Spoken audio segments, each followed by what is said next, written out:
Pernah nggak dengar narasi bahwa iblis adalah salah satu atau satu-satunya makhluk yang paling bertauhid? Karena dia adalah satu-satunya makhluk yang nggak mau sujud pada Adam. Karena dia cuma mau sujud pada Allah saja. Apakah ini benar atau ini cuma narasi buatan yang dikarang-karang atau dikhayal-khayalkan tanpa ilmu?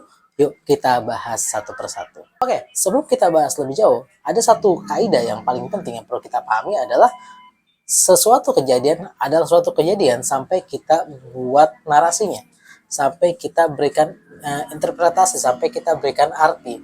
Misal contoh, saya punya remote. Nah, misal remote ini jatuh gitu. Nah, remote ini jatuh ya sudah, kenyataannya adalah remote ini jatuh.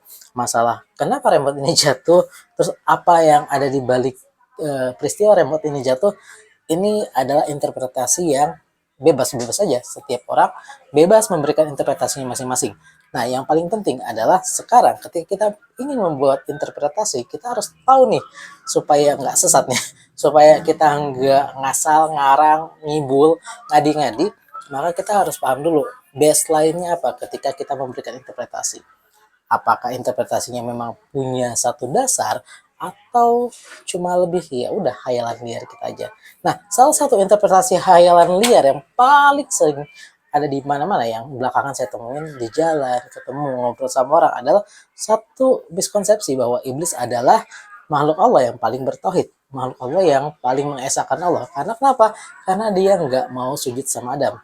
Beda sama malaikat-malaikat yang walaupun sebetulnya nurut terus sama Allah, tapi ketika disuruh sujud sama Adam, mereka sujud.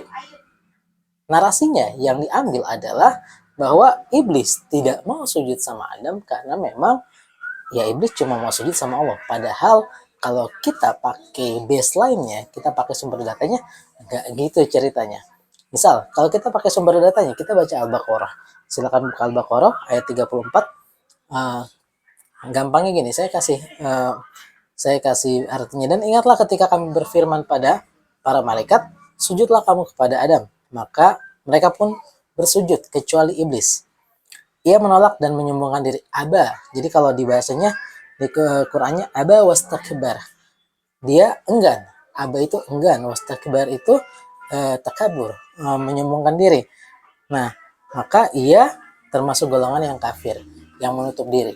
Nah, jadi di sini jelas secara sumber otentiknya, sumber primernya dijelaskan bahwa iblis itu tidak mau sujud pada Adam bukan karena dia cuma mau sujud sama Allah, tapi karena dia enggan dan dia merasa sombong dan dia merasa dia lebih baik. Dia merasa aku diciptakan dari api sementara Adam dari tanah gitu kan. Aku lebih baik. Nah, jadi kalau kemudian muncul narasi-narasi yang mengatakan bahwa iblis adalah makhluk yang paling bertauhid, nanti dia akan masuk surga karena dia satu-satunya yang hanya mengesahkan Allah, nah, itu jelas narasi yang ngadi-ngadi sih harusnya. Karena secara sumber primer nggak ada yang kayak gitu. Jadi jelas banget aba wastakbar, beda. Kalau dibilang lalu malaikat nggak bertauhid dong karena sujud sama Adam, ya nggak gitu juga. Karena sujud sama Adam itu bukan karena malaikat menyembah Adam, tapi karena mereka mentaati Allah. Jadi bentuk ketaatan pada Allah itu adalah bentuk ketauhidan. Dan sementara iblis yang saat itu enggan, saat itu menolak, aba, lalu dia juga wastakbar, dia juga dan menyombongkan diri, merasa dirinya lebih baik, menolak perintah Allah untuk sujud pada Adam karena dia merasa hebat, merasa lebih oke gitu. Nah, ini ada bentuk ketidaktaatan dan entah gimana jadi narasinya uh, mengesahkan. So, yuk kita baca lagi supaya kita enggak terpengaruh sama ngaji-ngaji yang kayak gini nih, yang ngibul-ngibul kayak gini. Karena apa ya, nggak ada di sumber primernya, memang nggak ada. Di hadisnya juga nggak ada yang mengatakan iblis nanti akan masuk surga karena Rasulullah bersabda misal iblis masuk surga karena iblis adalah satu-satunya makhluk yang sangat mengesahkan Allah. Nggak ada ceritanya kayak gitu. Semua sumber primer kita mengatakan bahwa iblis itu ada.